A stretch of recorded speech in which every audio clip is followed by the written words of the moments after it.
Ladies and gentlemen, this is Alistair Cook and a very special omnibus. Today, we have only one item, but it is the noblest item in English dramatic literature, Shakespeare's King Lear. We've brought Peter Brook over from London to direct it. Virgil Thompson has written and will conduct a special musical score. And for his first appearance, his first television appearance in this country, you will see Orson Welles as King Lear. Now, the play will run without any division of acts or any interruptions of any kind. And we're very grateful to our sponsors for their generosity in making this possible. When you've heard from the first of them, I'll be back to tell you something about the history of the play and its reputation. Our version of King Lear runs about 73 minutes. And Peter Brook said that if he'd had 3 hours, it would still run 73 minutes. This was made possible by taking advantage of the very tough requirements of the Elizabethan stage. You know, they had only a platform stage and no curtain. And when people came in, they expected a play to run for 4 hours. So in order to rest the chief actors, they invented the subplot, the bane of all schoolboys. This brought on the second shift of actors. Well, Peter Brook has simply taken the subplot and thrown it out the window. But everything that bears on the tragedy of Lear is in this version. Now about the play. It was written by Shakespeare in his 41st or 42nd year, at the beginning of the last decade of his life. We don't know much about what happened to him in the 6 years since he wrote the gay comedy Twelfth Night. He would never again write anything like that. We do know that he lost an 11-year-old son, and that in the preceding years, when he was writing Julius Caesar, Hamlet, Othello, he seems to have been obsessed with public vices like ambition and treason, and private agonies like jealousy and lust. And now here he came to take an old Celtic myth about an aging king who divided his kingdom between 3 daughters in the hope of ensuring their devotion to him, a hope that you'll see was doomed to defeat. Now, for 2 centuries, this play was baffling and it was unpopular. The 18th century didn't like it because they wanted to believe, that Providence was a very reasonable being who ran the universe in a very orderly fashion, according to the new rules laid down by Sir Isaac Newton. So they called it disorderly, barbaric. The 19th century, an optimistic age, felt that its pessimism ran counter to the prosperity of the British Empire and the blessings of the steam engine and the export trade. So they said it was very morbid. And now we, at least those of us who've been lucky to survive the violence and the barbarities of the 20th century, maybe we are a little better qualified to look at this work with a little more humility. It is the play of an author who, in the prime of life, despaired not only of men and women, but of the God who made them. But this is not the petulance of a small-town atheist. It is the despair of one of the most intuitive human beings who've ever lived, and of the most greatly gifted of our poets. So, we give you King Lear in the hope that you may learn more from Shakespeare's pessimism than from the optimism of lesser men.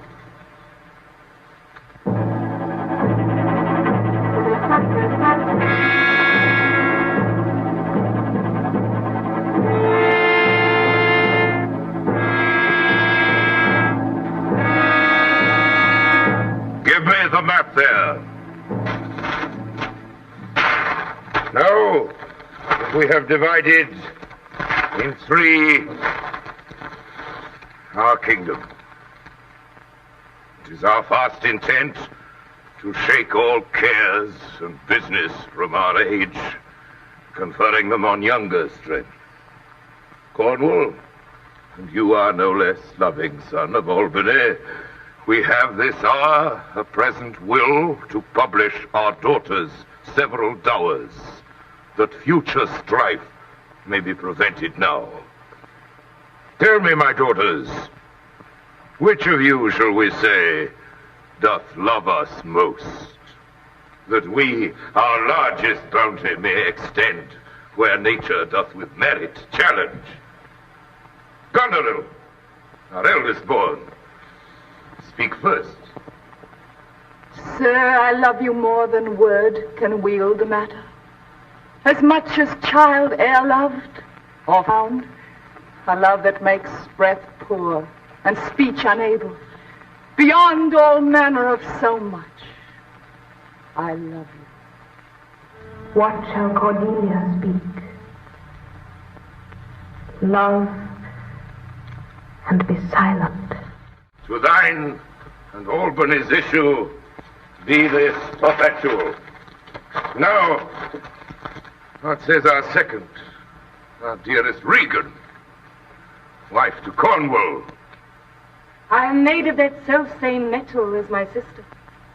I find she names my very deed of love, only she comes too short. That I profess myself an enemy to all other joys, and find I am alone felicitate in your dear highness love. And yet not so, since I am sure my love's more ponderous than my tongue.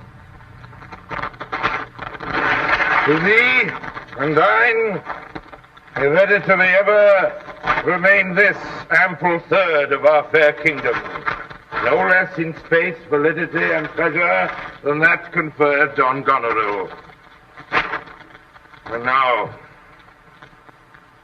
our joy, all of our last and least, what can you say to win a third, more opulent than your sisters?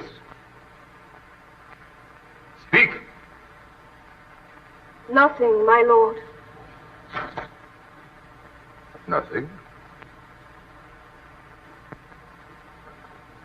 Nothing. Nothing will come of nothing. Speak again. Unhappy that I am, I cannot heave my heart into my mouth. I love your majesty according to my bond, no more nor less. Cordelia, man shall speak a little, lest it may mar your fortunes. Good my lord, you have begot me, bred me, loved me. I return those duties back as are right fit. Obey you, love you, and most honor you. Why have my sisters husbands if they say they love you all? Happily, when I shall wed, that lord whose hand must take my plight shall carry half my love with him, half my care and duty. Sure, I shall never marry like my sisters, to love my father all. But whose that parts with thee? Aye, my good lord. So young, so untender. So young, my lord, and true.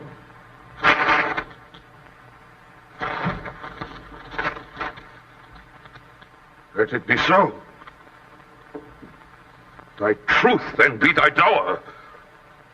Here I disclaim all my paternal care, propinquity and property of blood. And as a stranger to my heart and thee, hold thee from this forever. Good my liege, Peace can't come up between the dragon and his wrath. thy youngest daughter does not love thee least. I loved her most, and thought to set my rest on her kindness of it. Hence, and avoid my sight. Cornwall and Albany, with my two daughters' dowers, digest this third. I do invest you jointly with my power. Ourself by monthly course, with reservation of 100 knights by you to be sustained, shall our abode make with you by due turns. Royal Lear, whom I have ever These honored as chants. my king, revoke thy gift. On thy life no more! Man, my life I never held but as a pawn to wage against thine enemies, nor fear to lose it, thy safety being the motive. Out of my Be sight! better, Lear.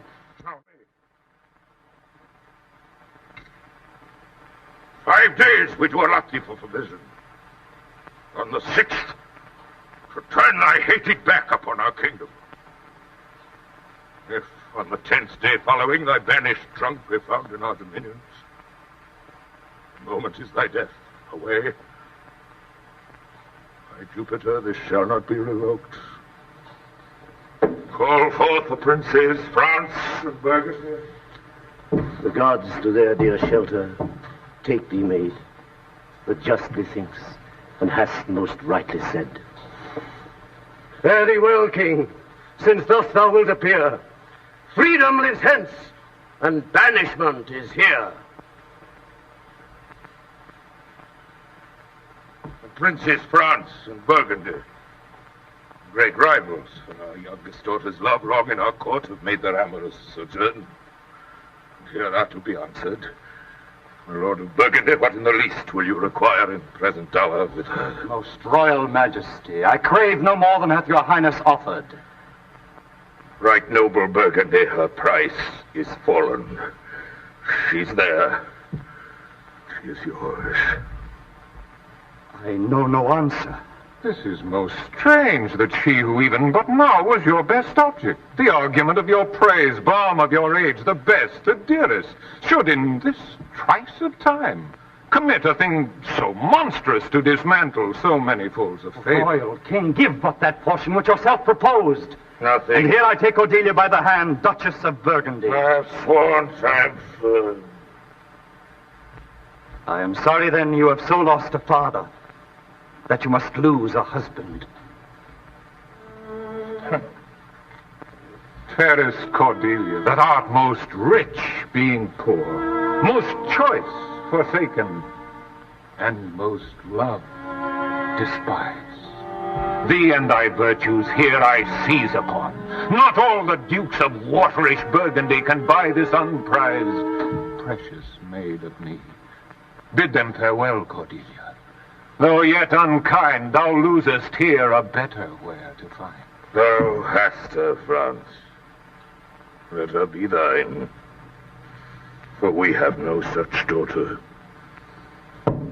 nor shall ever look upon that face of hers again. Ever be gone, without our grace, our love, our benison.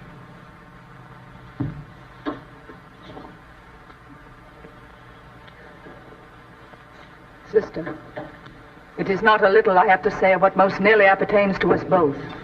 I think our father will hence tonight. That's certain. And with you. Next month, with us.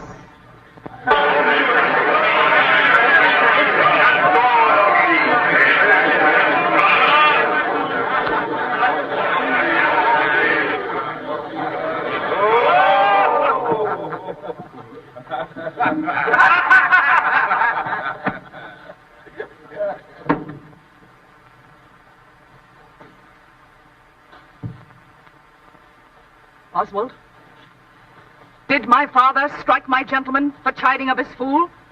Aye, madam.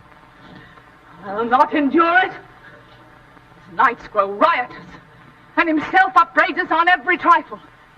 When he returns from his hunting, I will not speak with him. Say I am sick. He's coming, madam, I hear him. Put on what weary negligence you please, you and your fellows. I'd have it come to question. If he distaste it, let him to my sister.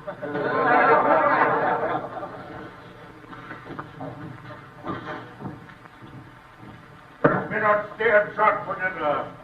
Thou, banished Kent, thy master whom thou lovest shall find thee full of labors.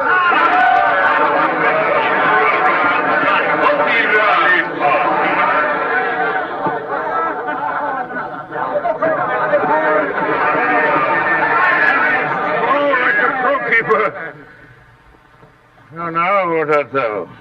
A man, sir? Very honest-hearted fellow, and as poor as the king. If thou beest as poor for a subject as he's for a king, thou art poor enough. What would thou? Service. Who wouldst thou serve? You? Dost thou know me, fellow? No, sir, but you have that in your countenance which I would fain call master. What's that? Authority. Follow me, thou shalt serve me. I like thee no worse after dinner. Dinner! Ho! Dinner! Where's my knave? My fool. Go you and call my fool hither. You, sir. Go you and tell my daughter I would speak with her. So please you. What's in the fellow there? Go, call the crockball back. Dinner! I think the world's asleep.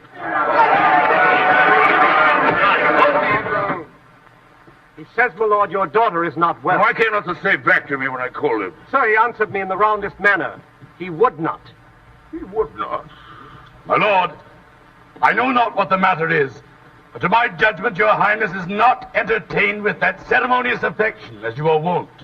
Ah, sayest thou so? There's a great abatement of kindness appears in the general dependence, as in your daughter. I have perceived a most faint neglect too late. I will look further into it. But where's my fool? I've not seen my fool this last 2 days. Since my young lady is going into France, sir, the fool hath much pined away. No more of that. I've noted it well. Go you and tell my daughter I would speak with her. You get my fool hither. You, sir! You! Come you hither. Who am I, sir? My lady's father. For Lord's name, your horse and car. I'll not be strucken, my lord. Nor trip neither, you base foot. Away! Follow, you have wisdom. Here's earnest of thy service. Let me hire him too. Here's my coxcomb.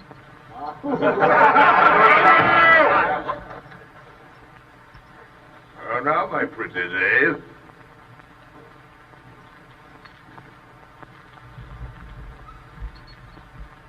Sir, you had best take my coxcomb. Why, my boy?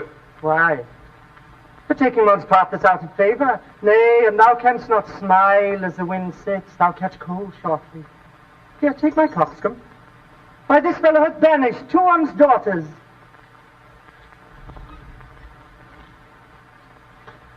And done the third a blessing against his will. And now, boy. And now, young cock. Would I had 2 coxcombs and 2 daughters? Why, my boy? I gave them all my living. I keep my coxcombs myself. There's mine. What? The dog must do. Kennel. He must be whipped out.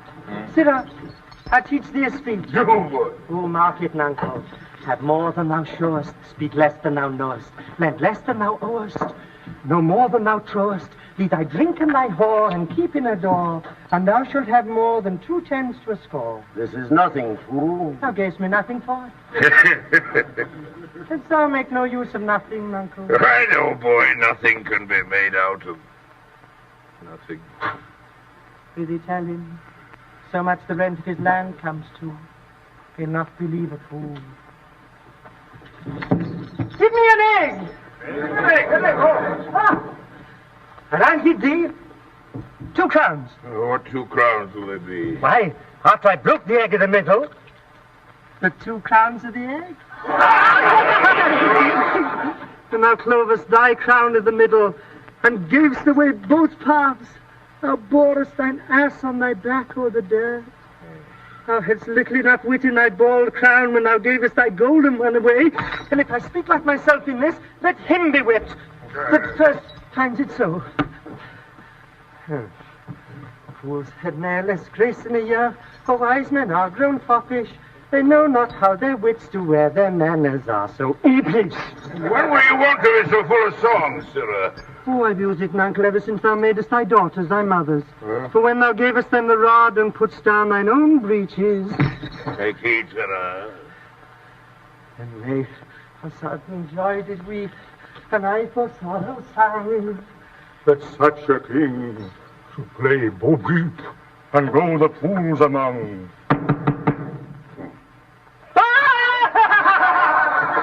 And they for sudden joy did weep, and I for sorrow sang.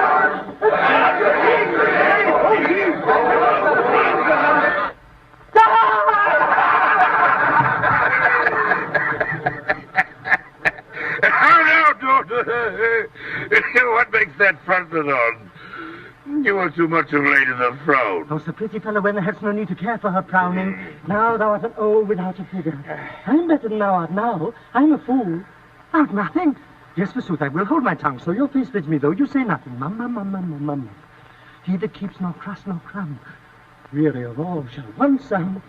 That's a shout, please, Cod. Not only, sir, this your all-licensed fool, but others of your insolent retinue do hourly carp and quarrel. I had thought by making this well known unto you to have found a safe redress, but now grow fearful that you protect this course, which if you should, the fault would not scape censure.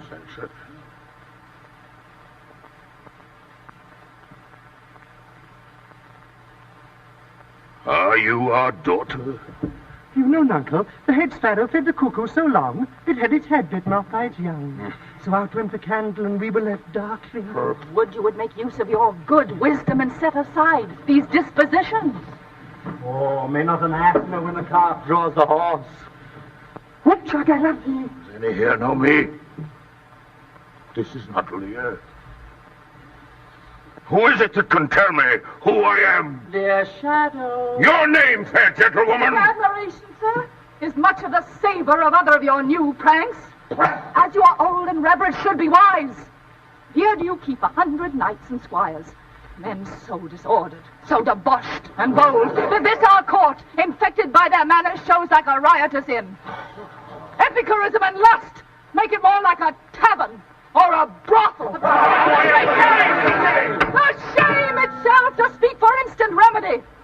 Be then desired by her, who else will take the thing she begs, a little to disquantity your train. Saddle my horses. I'll not trouble thee. Yet have I left a daughter. Is it your will? Speak, sir. Prepare my horses! Oh, Lord, I am guiltless as I am ignorant of what hath moved you.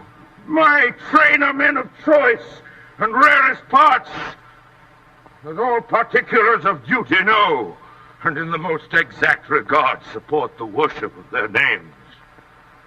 O most small faults, how ugly didst thou in Cordelia show, which like an engine wrenched my frame of nature, drew from my heart all love, and added to the gall.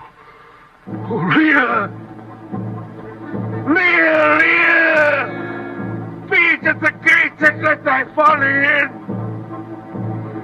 and thy dear judgment out. Go, my people! Listen! Hear nature! Hear, dear goddess, hear. Suspend thy purpose. Thou didst intend to make this creature fruitful, into her womb convey sterility, fry up in her the organs of increase, that from her loins no hopeful branch may spring. If she must teem, create a child of spleen, that it may live athwart this nature, torment to her. It stamp wrinkles in the brow of youth with cadent tears, fret channels in her cheeks, turn all her mother's pains and benefits to laughter and contempt, that she may feel how sharper than a serpent's tooth it is to have a thankless child. Away!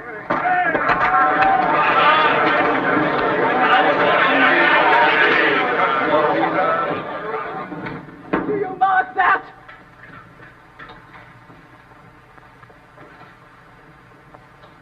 I cannot be so partial, Goneril, to the great love I bear you. Pray you content. You, sir, more knave than fool, after your master. Lear! Hurry and take the fool with thee! The fox, when one has caught her, and such a daughter, would shorter the slaughter! It might have come by a halter! So the fool follows after. And now, Oswald, what have you writ that letter to my sister? Aye, madam. Take you some company and await a horse.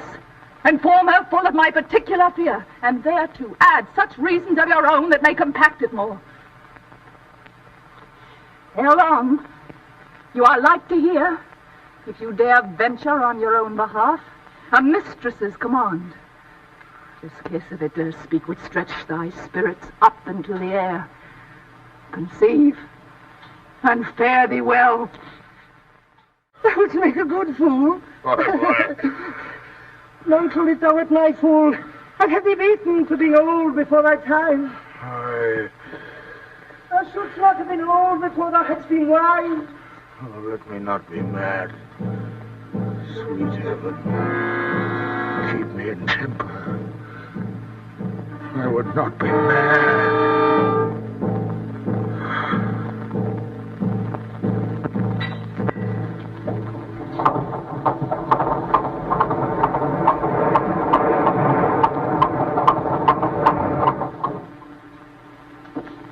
Good morning to thee, friend. Art of the house of Regan? Nay, Where may we set our horses? in the mire. Prithee, if lovest me, tell me. I love thee not. Why dost thou use me thus? I know thee not. Fellow, I know thee. What dost thou know me for? A knave, a rascal, an eater of broken meats, a base, proud, shallow, beggarly, lily-livered, glass-gazing, super-serviceable, finical rogue. A beggar, a coward, a pander, and the son and heir of a mongrel bitch. Away. I have nothing to do with thee.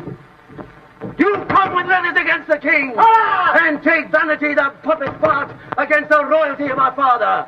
Draw, you rascal, or I'll carve one out of your shank. Stand, you rogue! Stand, you neat slave! What's the matter here? Keep peace upon your life. He dies and strikes again! Will you, Goodman boy? Come on! I'll flesh you! What is the matter here? A messenger from our sister. Fetch forth the stocks. We'll teach you. Sir, I serve the king, on whose employment I was sent to you. You shall do small service against the grace and person of my master, stalking his messenger. As I have life and honor, there shall he sit till noon. Till noon? Till night, my lord. And all night, too. Why, madam, if I were your father's dog, you should not treat me so. Being his knave, I will. The king. Let me beseech your grace not to do so. The king must take it ill that he so lightly valued in his messenger should have him thus restrained. I'll answer that. My sister may receive it much more worse to have her gentleman abused, assaulted for following her affairs.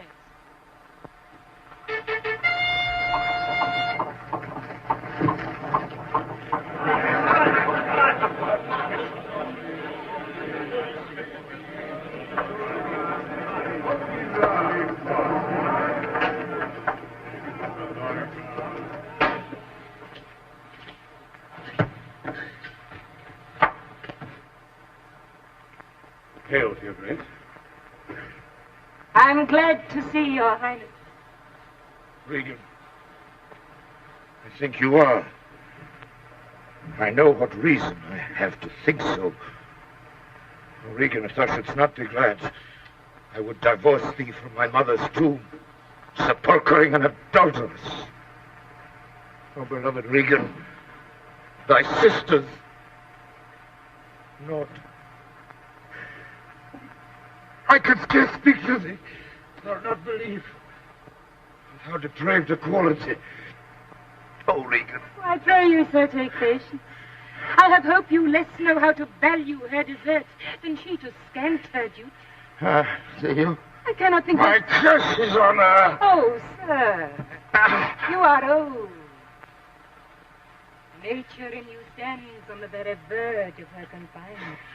You should be ruled and led by some discretion that discerns your state better than you yourself.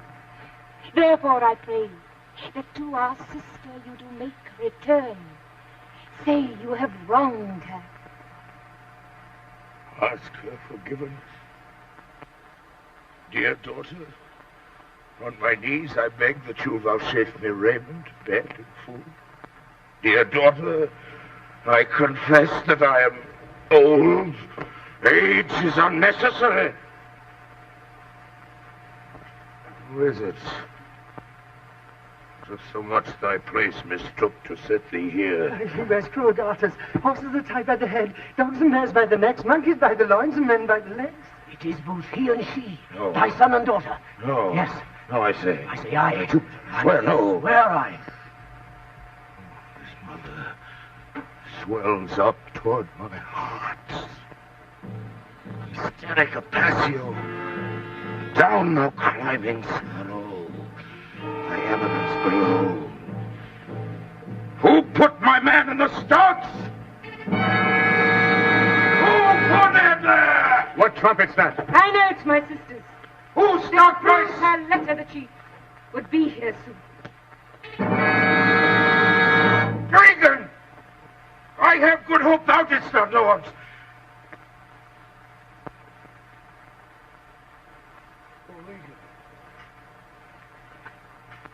Take her by the hand. Why not by the hand, sir? How have I offended?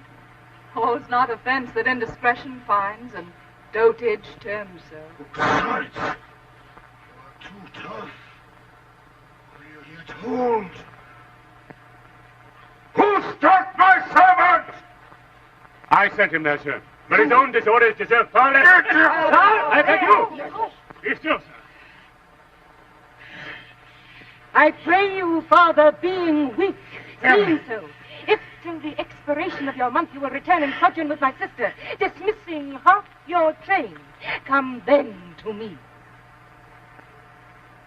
Return with her. And 50 of my men dismissed. No.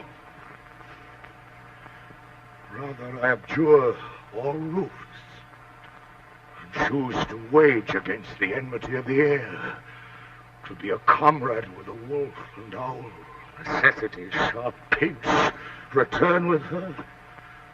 Why, the hot-blooded France, the dowerless, our youngest daughter took, I could as lief be brought to knee his throne, and squire like pension beg to keep base life afoot. Return with her.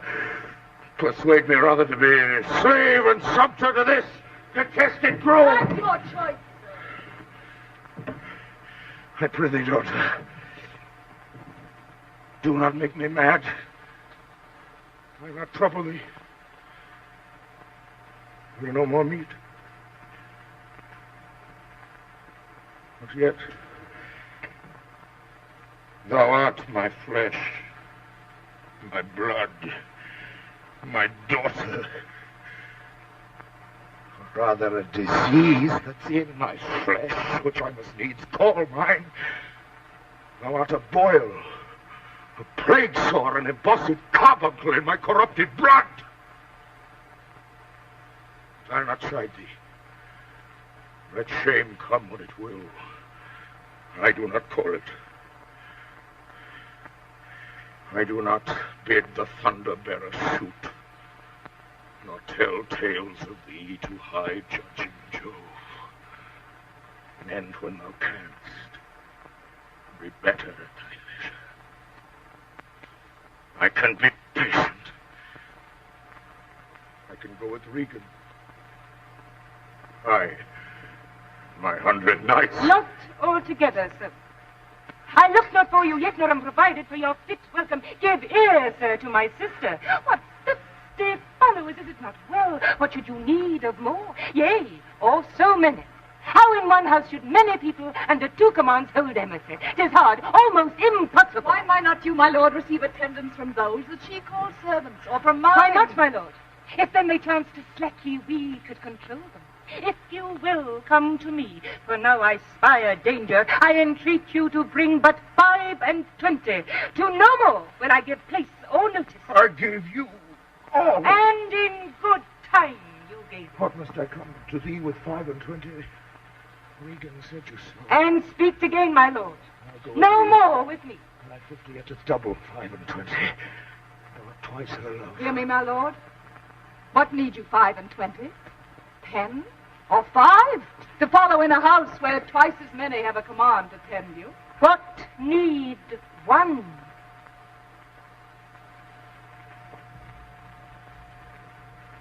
For reason not to need. Our basest beggars are in the poorest thing, superfluous. Allow not nature more than nature needs. Man's life is cheap as beasts. Thou art a lady. If only to go warm were gorgeous, why nature needs not what thou, gorgeous, wearest, which scarcely keeps thee warm. But for true need, you haven't given up patience. Patience I need. You see me here, you gods, a weak old man, as full of grief as age, wretched in both. If it be you that stirs these daughters' hearts against their father, fool me not so much to bear it tamely. Touch me with noble anger, and let not women's weapons, water drops, stain my man's cheeks. No, you unnatural hags! I will have such revenges on you both that all the world shall... I will do such things. What they are yet I know not, but they shall be the terrors of the earth. You think I'll weep? No, I'll not weep. I have full cause of weeping. But this heart shall break into 100,000 flaws. Forever.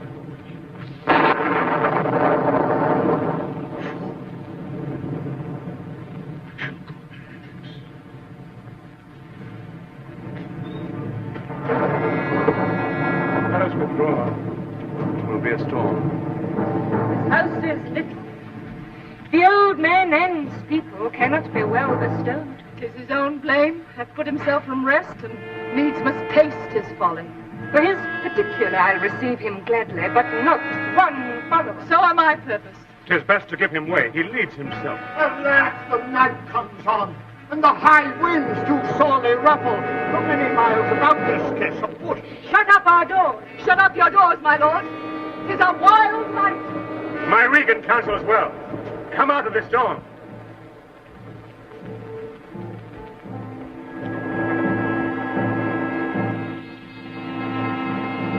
Woman there, beside foul weather, the fight like the weather, put them quiet.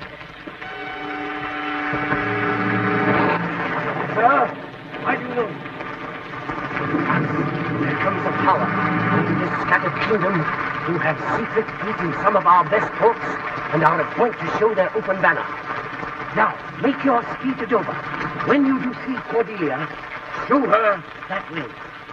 Fly in the storm, I'll go seek the king. He that first lights her in, follow the other.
All Germans, kill at once, that make it grateful man!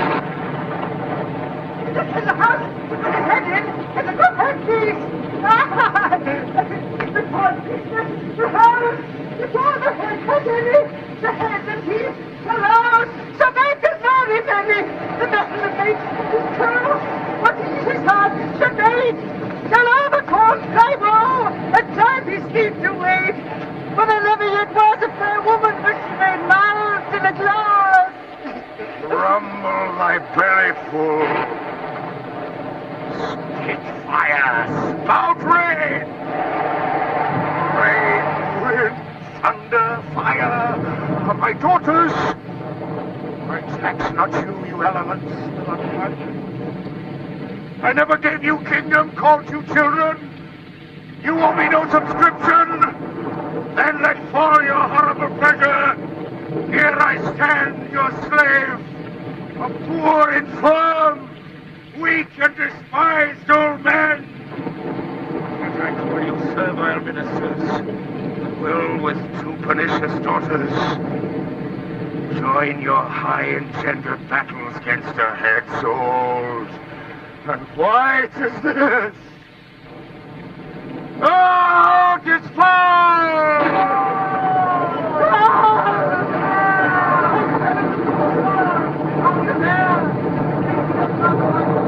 Not such nights as these. The wrathful skies narrow the very wanderers of the dark and make them keep their caves. Let the great gods that keep this dreadful pother o'er our heads find out their enemies now. Tremble, thou wretch that hast within the undivulged crimes unwhipped of justice. Hide thee, thou bloody hand. Thou perjured and thou simular virtue, that art incestuous, close pent-up guilt, rive your concealing countenance, and cry, these dreadful summoners, grace! I am a man who sinned against. Sinners, Hard by here is a hovel. Some friendship will it lend you there against the tempest. Repose you there. art thou boy a tool, poor knave and fool, and one part in my heart, but solid. He that has, and a little tiny wit, with hey-ho, the wind and the rain, was made from... All on I will endure.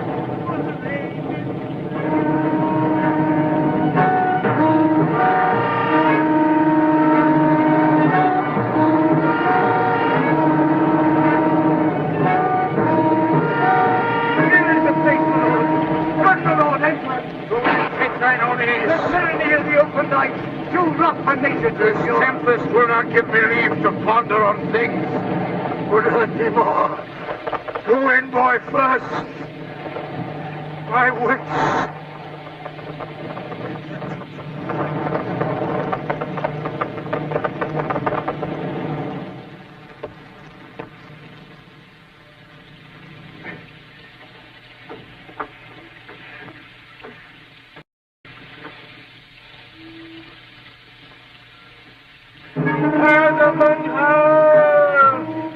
Adam and Hav!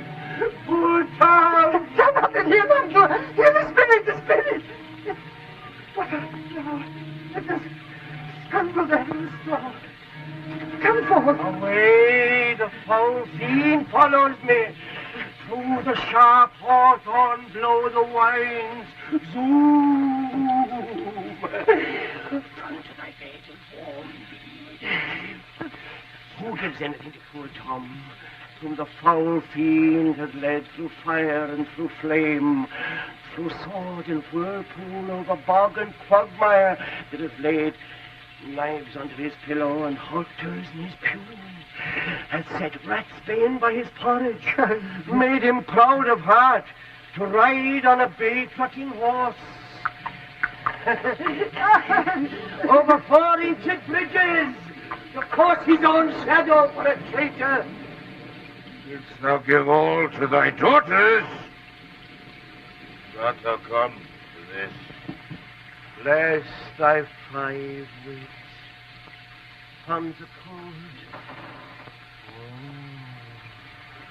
Oh, yeah, oh, yeah, oh, yeah, oh.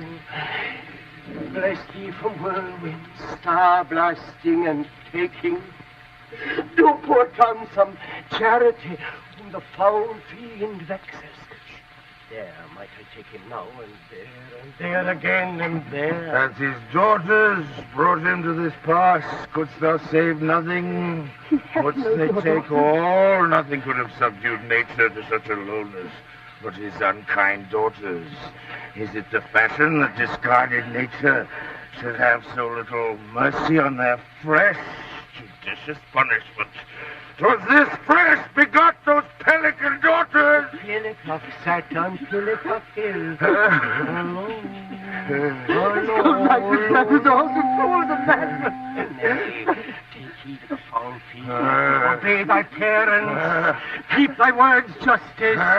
Swear not. Keep not thy sweetheart.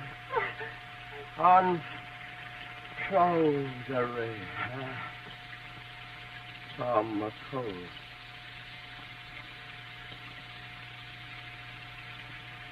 I have been a serving man, proud of heart and of mind, that combed my hair, curled my hair too, wore gloves and my cap, served the lust of my mistress's heart, and did the act of darkness with her, swore as many oaths as I spake words, and broke them all in the sweet face of heaven. One that slept in the contriving of lust and waked to do it. Oh, wine loved I dearly, dice dearly, and in woman out paramored the Turk. Pulse of heart, light of ear, bloody of hand, hog in slow, fox in stealth, a dog in matter, in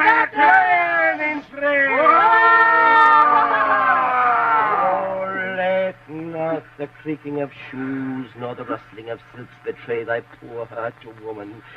Keep that foot out of ruffles, thy hand out of plackets, and obey the foul fiend. Still through the hawthorn blows the cold wine. Pretty Nigel, tell me whether a madman be a yeoman or a gentleman. Possessor. A king. A king. Let him pass by. He's mad. I'll see their trial first, those pelican daughters. Now, you she-foxes! Oh, look where he stands and glares. Come o'er the bourne, Bessie, to me.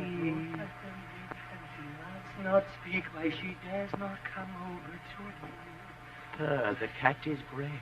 I will arraign them first. There's Goneril! Come hither, mistress. Is thy name Goneril? Cannot deny it. Cry thee mercy, I took thee for a joint stool. There's another! Sworn looks proclaim what's no hard is made on. Stop there! Sword fire! Corruption in the play! The little dogs and all.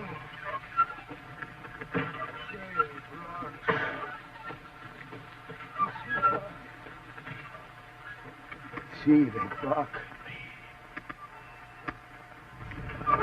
Child Roland to the dark tower came. His word was still by foe and foul. I smell the blood of a British man.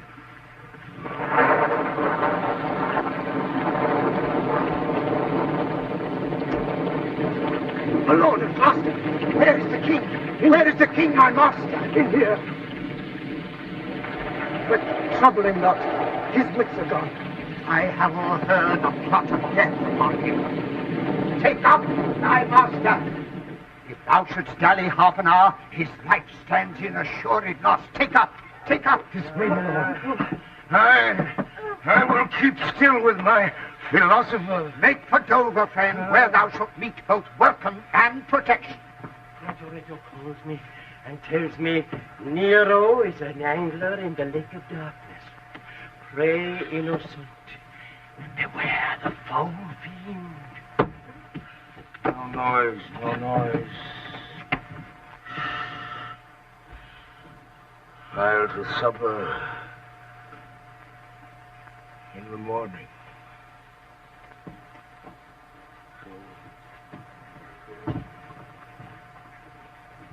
I'll go to bed at noon.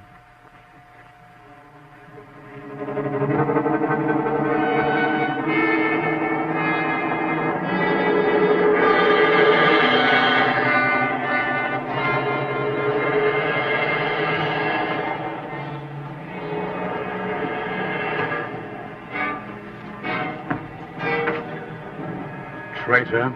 Ingrateful fox. What means your graces? Good my friends, consider. Do me no foul play, friends. Seize him!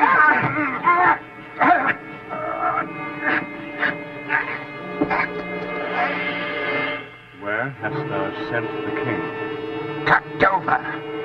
Wherefore to Dover wast thou not charged in peril? Wherefore to Dover? Let him answer that. I am tied to stake, and I must stand a course. Wherefore to Dover? Because I would not see thy cruel nails pluck out his poor old eyes. Bind fast his cocky arm. Ah, God! I shall see the winged vengeance overtake such children. See it, shalt thou never.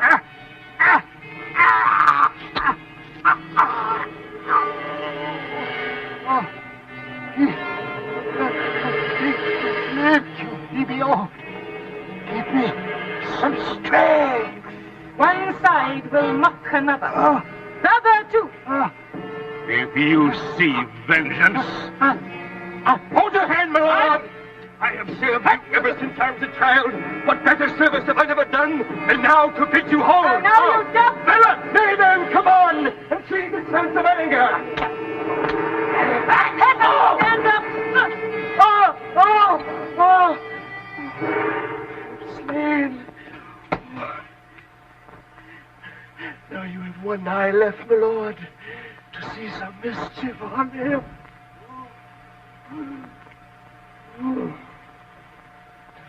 See it, shalt thou never.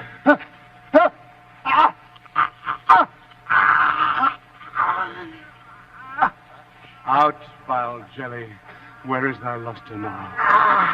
Shut him out at gate. How is my lord her looking? I've received a hurt. Turn out that eyeless villain. Throw that slave on the dunghill. Regan, I have bleed apace. Untimely comes this wound. Give me your arm.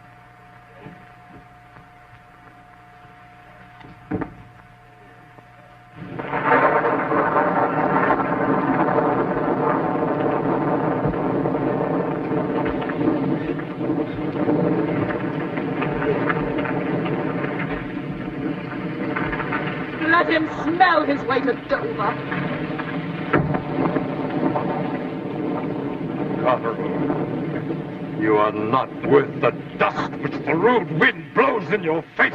Milk-livered man. See thyself, devil. Proper deformity seems not of a fiend so horrid as in wolf. Thankful. Marry your manhood. You.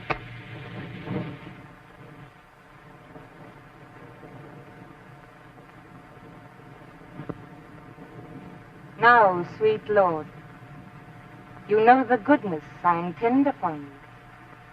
Tell me but truly, but then speak the truth. Do you not love my sister? An honored love. But have you never found the forfended way, my brother's place? That thought abuses you? I never shall endure her. Dear my lord, be not familiar with her. Fear not.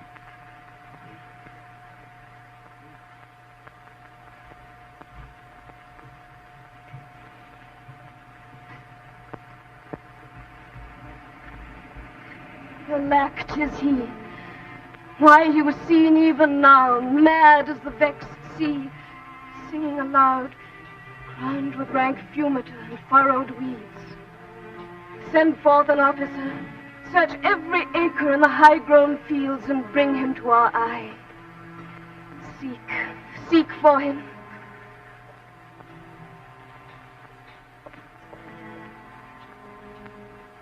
News, madam. The British powers are marching hitherward. As known before, our preparation stands in expectation of. Oh, my dear father, it is thy business that I go about. Therefore, great France, my mourning and sad tears have pitied. No blown ambition doth our arms incite, but love, dear love, and our aged father's right. Soon may I hear and see him.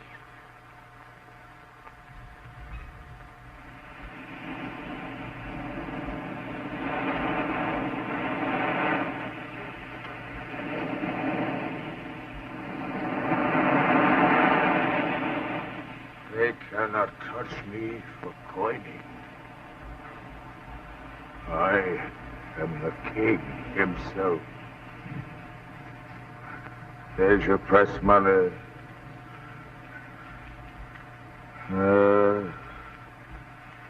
They told me I was everything. It is a lie. When the wind came to make me chatter, and the thunder would not peace at my bidding, there I found him. There I smelt him out. They told me I was everything. It is a lie. I am not ague-proof.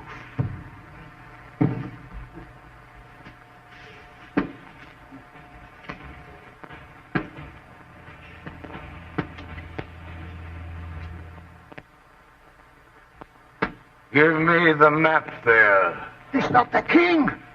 Aye. Every inch. A king. When I do stare, see how the subject quakes. I pardon that man's life. What was thy cause? Thou shalt not die for adultery. The wren goes to it, and the small gilded fly does lecher in my sight. To it, luxury, pell-mell. Let copulation thrive.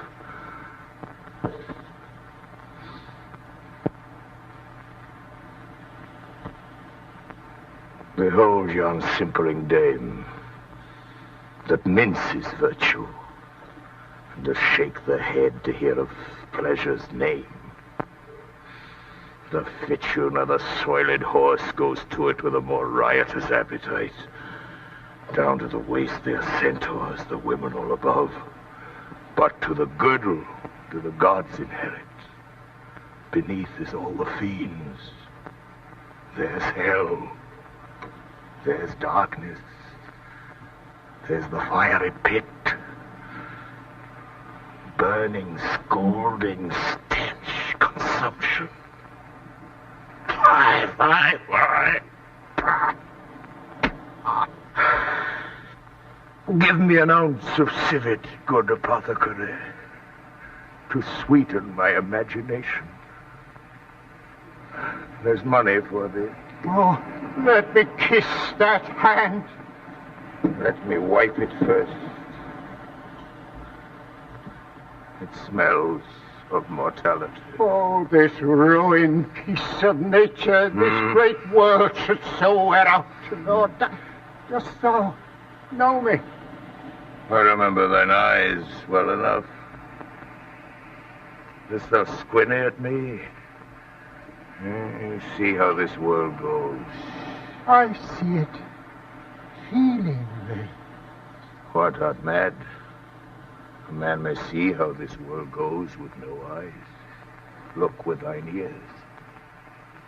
See how yon justice rails upon yon simple thief. Hark in thine ear. Change places and handy-dandy, which is the justice, which the thief. I've seen a farmer's dog bark at a beggar. Aye, and the creature run from the cur. There thou mightst behold the great image of authority. The dogs obeyed in office. Oh, sir, sir. If thou wilt weep my fortune, take mine eyes. I know thee well enough. Thy name is Gloucester. Thou must be patient. We came crying hither. Thou knowst when we first smell the earth, we wail and cry. I will preach to thee. Alack, the day. When we are born, we cry that we are come to this great stage of fools. This were a delicate stratagem. To shoe a troop of horse with felt. I'll put it in practice. When I've done it, I'll steal upon these sons-in-laws and kill. Come,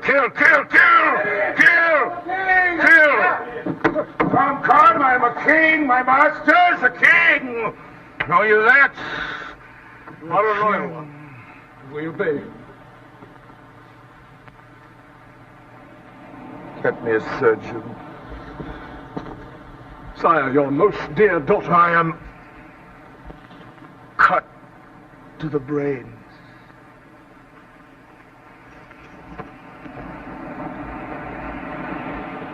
The king is mad. How stiff is my vile sense that I stand up and have ingenious feeling of my huge sorrow. Better I were distract, so should my thoughts be severed from my griefs. And woes by wrong imagination lose the knowledge of themselves.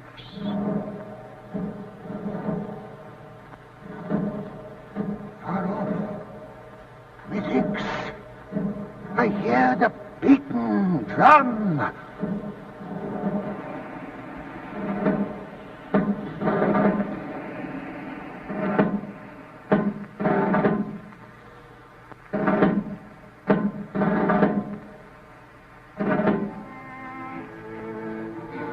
How does the king? Madam sleeps still.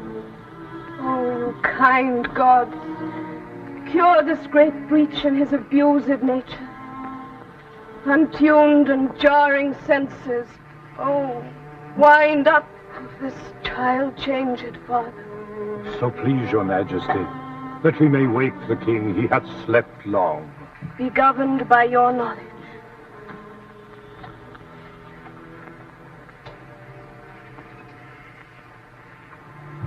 Had you not been their father, these white flakes did challenge pity of them. Was this a face to be opposed against the warring winds? Mine enemy's dog, though he had bit me, should have stood that night against my fire. And wast thou fain, poor father, to hovel thee with swine and rogues forlorn in short and musty straw? Alack, alack! 'Tis wonder that thy life and wits at once had not concluded all. He wakes. Speak to him. Madam, do you, 'tis fittest. How does my royal lord? How fares your majesty? You do me wrong to take me out of the grave. You are a soul in bliss, but I am bound upon a wheel of fire, that mine own tears do scald like molten lead. Sir, do you know me? He's scarce awake. Let him alone a I while. am mightily abused. I should even die with pity to see another thus. I know not what to say. I cannot swear. These are my hands. Oh, hold your hand in benediction on me. Pray, do not mock at me. I am a very foolish, fond old man. 80 and upwards. Not an hour more nor less. And to deal plainly, I fear I'm not in my perfect mind. Methinks I should know you and know this man, but I'm doubtful. Mainly doubtful what place this is. Nor all the skill I have remembers not these garments. Nor know I where I did lodge last night. Do not laugh at me, for as I'm a man, I think this to be my child, Cordelia. So I am. Be your tears wet? If you have poison for me, I will drink it. I know you do not love me, for your sisters have, as I do remember, done me wrong. They have some cause. You have not. No cause. No. No cause. Am I in France? In your own kingdom, sir.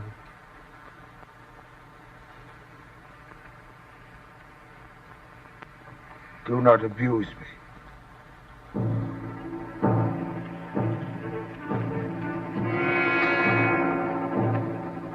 Some officers, take them away. Guard them until their greater pleasures first be known that are to censure them. We are not the first, who, with best meaning, have incurred the worst. For thee, oppressed king, I am cast down. Myself could else outfrown false fortune's frown. Shall we not see these daughters and these sisters? No, oh no, come. Let's away to prison. We two, alone, will sing like birds in the cage. When thou dost ask me blessing, I'll kneel down and ask of thee forgiveness. And so we'll live and pray and sing and tell old tales and laugh at gilded butterflies and hear poor rogues talk of court news, and we'll talk with them too. Who loses and who wins, who's in, who's out, and take upon us the mystery of things as if we were God's spies. And we'll wear out in a walled prison packs and sets of great ones that ebb and flow by the moon. Take them away! Upon such sacrifices, my Cordelia, the gods themselves throw incense. Have I caught thee? Wipe thine eyes. The good years shall devour 'em fresh and fell. Ere they shall make us weep. We'll see 'em starve first.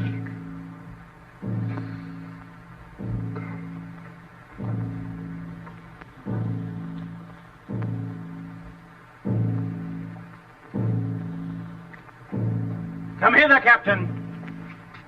Hark. Take thou this note. Follow them.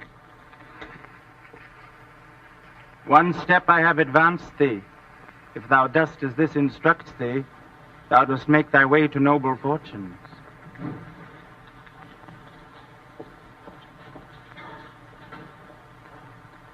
Sir, I thought it fit to send the old and miserable king to some retention. With him I sent the queen, my reason all the same. And they are ready tomorrow, or at further space, to appear where we shall hold our session. You have the captives. I do require of you so to use them, as we shall find their merits and our safety may equally determine. The question of Cordelia and the... Pray, sir, by your patience. I hold you but a subject of this war, not as a brother. That's as we list to grace him. In his own grace he does exalt himself? In my rights, by me invested, he compares the best. That were the most if he should husband you. Lady, I am not well, else I should answer from a full flowing stomach. General, take thou my soldiers, prisoners, patrimony. Witness the word that I create thee here my lord and master. Mean you to enjoy him? The let alone lies not in your goodwill. Nor in thine, Lord. Half-blooded fellow, yes. Let the drums strike and prove my title thine. Stay in! Hear reason. Oswald, I arrest thee on capital treason. And in thy arrest, This gilded serpent. For your claim, fair sister, I bar it in the interest of my wife. With this ungracious paper strike the sight. Here in the sands thee I'll rake a post unsanctified of murderous leches.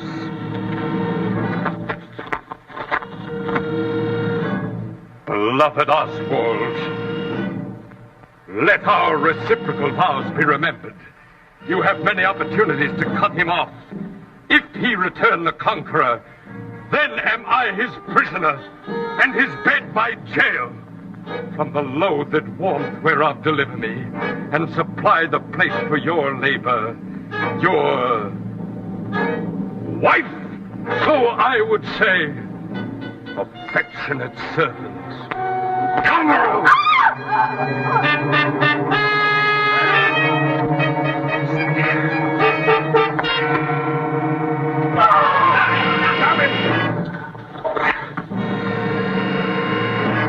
I pant for life.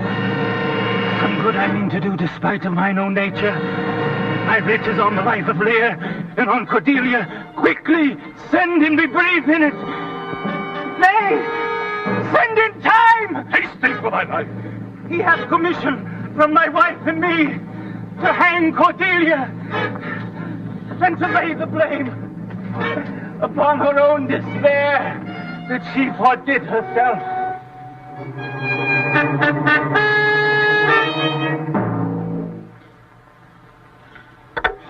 Oh!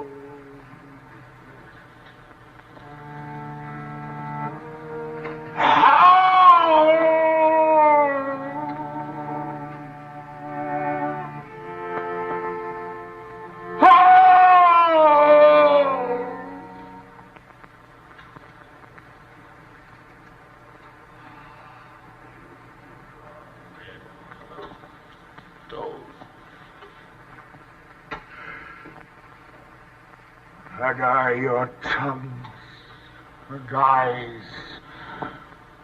I'll use them so that heaven's vault should crack.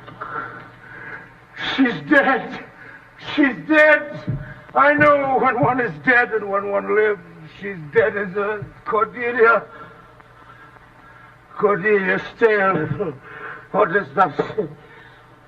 Huh? Her voice was ever soft, gentle, and low. An excellent thing in woman. I killed the slave that was hanging thee. True, my lord. He did. Did I not, Phil?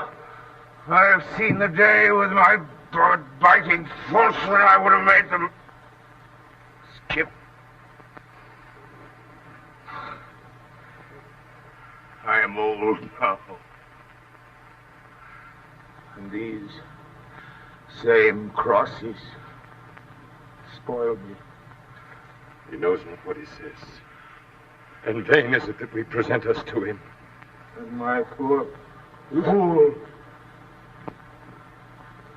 is hanged. No. No.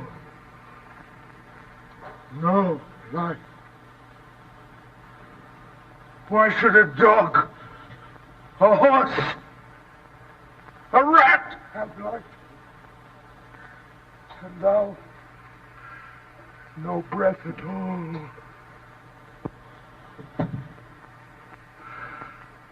Thou come again. Never. Never! Never! Never.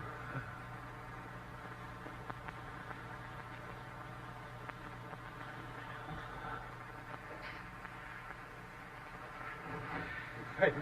My lord! My lord!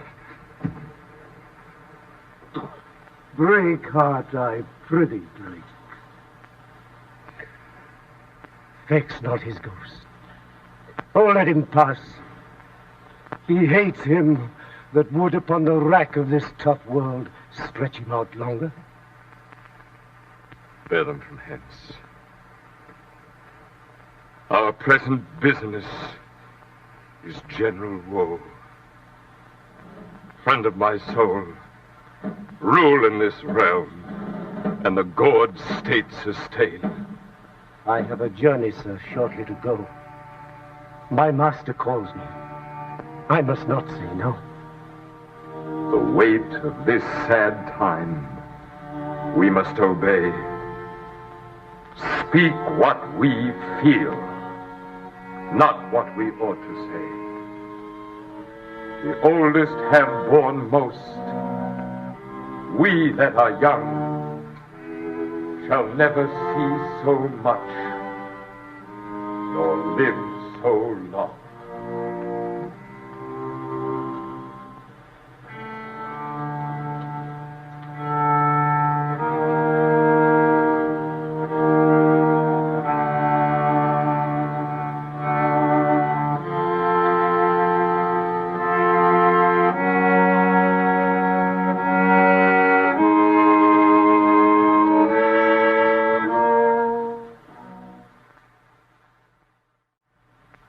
Peter, we'd like to thank you for your enormous labors of the last 3 weeks. And when I say we, I mean not only the crew of Omnibus, the sweating cameramen, the broken-down stage managers, the script editors, but I think several of those 13 million people out there. Well, Wonderful. thank you, Alistair. I only say what I've learnt with this is what a team business television is, and if I had more than 30 seconds, I could say something. I can only thank your director here, Andy McCulloch, and all the others who've helped so much with kept this show on the air.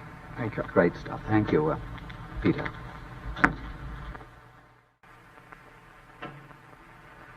Next week we shall have for you a new film of Suxdorf called Symphony of a City. The city is Stockholm.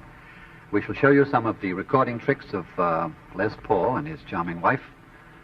We shall have to try and find out about organic architecture, and we shall ask its parent, Mr. Frank Lloyd Wright. And finally, we shall present to you a dramatization of Stephen Vincent Benet's The Gold Dress. So, next Sunday and every Sunday, Omnibus.